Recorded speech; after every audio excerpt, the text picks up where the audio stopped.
fleet of them. Look on the ASA. My gosh.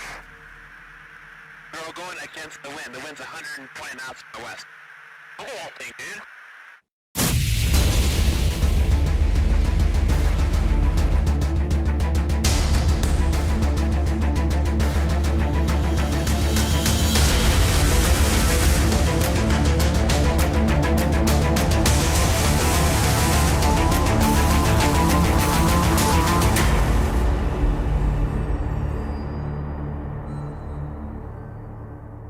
Charles Darwin.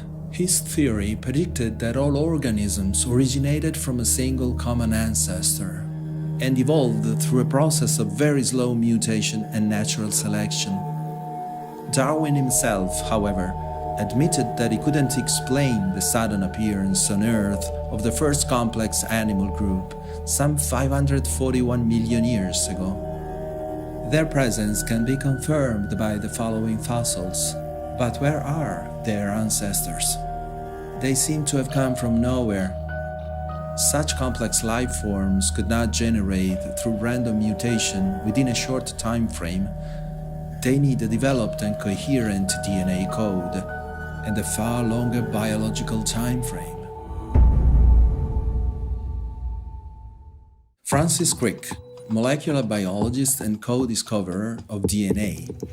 The basic components of DNA are the four chemical subunits called bases, which, when paired, form nucleotides. These nucleotides function just like the 0 and 1 of the binary code we use in computers.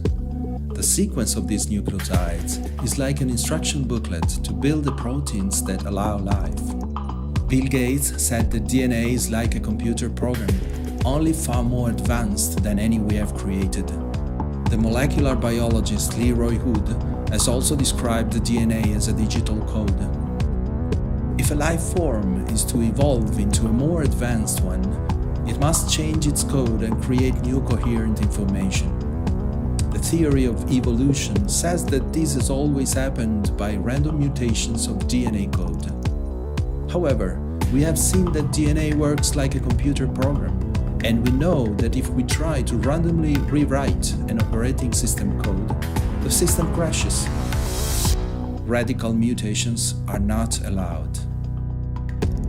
8% of our genome is viral DNA. It has settled in our evolutionary line through infections during the last 100 million years, and it's still active to regulate some aspects of our lives. Since living things need a specific order in DNA, what formation process may have taken place? Over the last century, a number of mathematicians and physicists, such as the great John von Neumann, have been skeptical of the idea that life creation could occur through random chance. They did not believe that on its own, random mutation was capable of generating new and coherent instructions for viable organisms. It is a matter of probability. Let's consider 4 aces, randomly shuffled. If we want to draw the ace of hearts, we will have 1 chance in 4 of picking the right card through random selection. With 52 cards, the probability of drawing the ace of hearts will drop to 1 in 52. But if we want to draw all cards of the same deck in this precise sequence, the odds will drop to 1 in 80,700,000 trillion trillion trillion trillion trillion, a number to the power of 67, a figure greater than the number of all planets in the universe. If since the time of the Big Bang, 13.8 billion years ago, 1 attempt was made every second to pick that sequence of cards randomly, the calculation would continue today and for millions of years to come.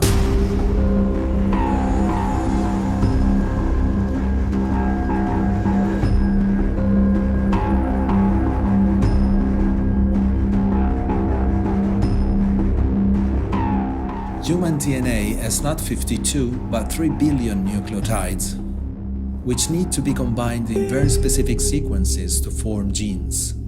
From a mathematical perspective, a random origin of life is simply not plausible. It would be like throwing thousands of cards, expecting them to all fall into specific sequences. Even if we started at the time of the Earth's formation, we would have the time to test only a tiny fraction of the possible combinations.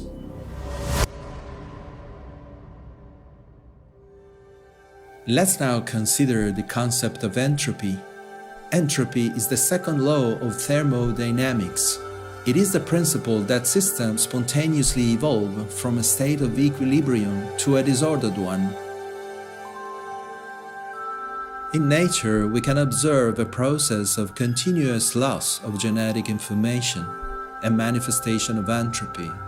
However, the DNA within each cell will continuously copy and paste itself throughout an organism's lifespan. Surprisingly, the cell possesses mechanisms which make decisions and which can recognize and repair data losses in the DNA code. In the lifetime of a human being, a body's DNA will be copied 10 million billion times, yet with minimal errors. So, where is this containment process against entropy coming from? Moving on to human evolution, we see how primates remained almost unchanged for many millions of years. Yet, in a short genetic time, the hominids appear to have undergone radical changes. Between the species Australopithecus and Homo habilis, the increase in brain capacity is dramatic and disproportionate when measured on a genetic timeline.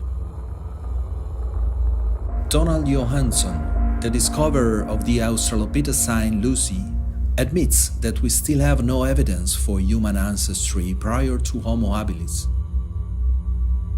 Ian Tattersall of the American Museum of Natural History in New York says that the origin of language and symbolic capacity in Homo sapiens remains unexplained. The human genome acquires 300 new genes not present in monkeys. Of these, 90% are genes which have mutated during duplication.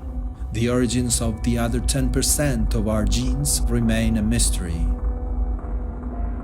Catherine Pollard, leading researcher at Gladstone Institute in San Francisco, discovered in 2005 a small region of 118 nucleotides responsible for our brain development.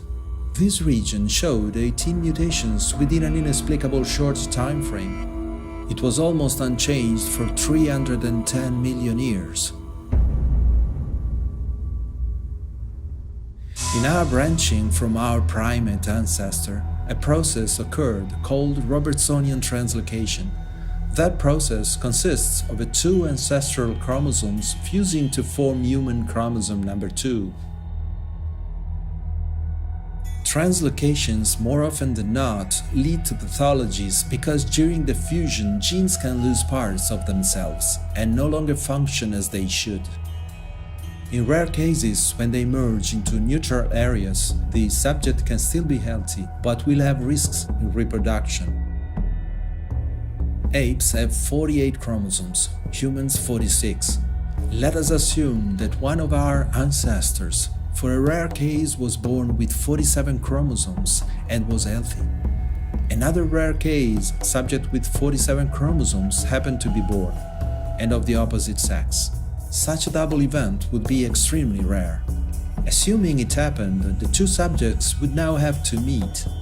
If this occurs, they must now have an intercourse, and at that point, if fertilization occurs, there will still be 36 possibilities of genetic combination, of which only one will lead to the embryo with the 46 chromosomes. The odds of success are about 1 in 7 billion, and to stabilize the new genetic structure, a number identical pairings would be needed. One side of science says that there is an overwhelming lack of evidence for a random chromosome 2 fusion. The area where the two ape chromosomes would have merged to form human chromosome number 2 has an important functional feature called promoter inside a highly expressed gene. It is not an accident of evolution. Even assuming a translocation happened in the case of human origins, a founding group of multiple subjects would have been necessary in order to stabilize the species. But since this event is extremely improbable, one wonders how this event could have happened several times in the same place on Earth and within the same subject's lifespans. What is the nature of this phenomenon?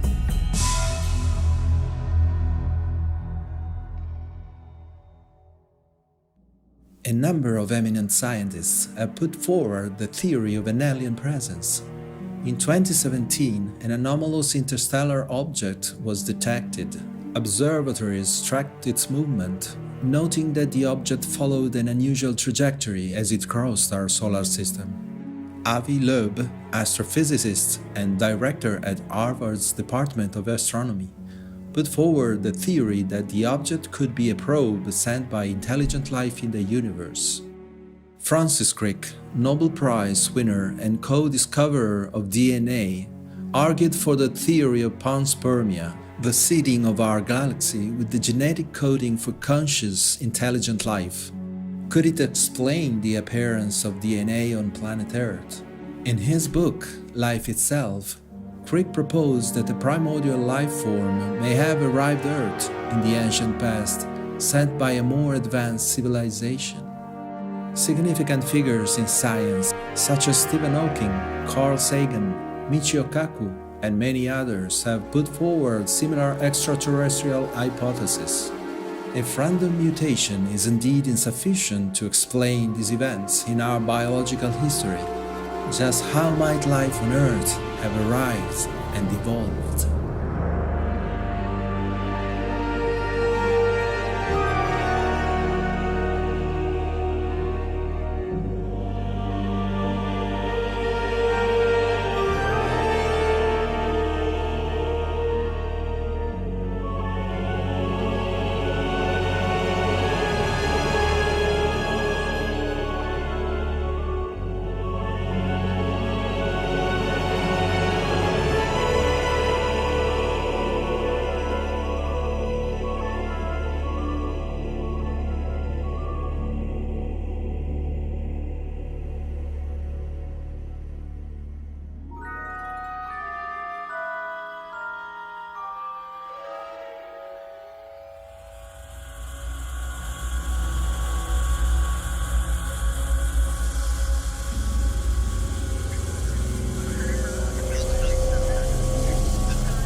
Thank you for watching The Fifth Kind.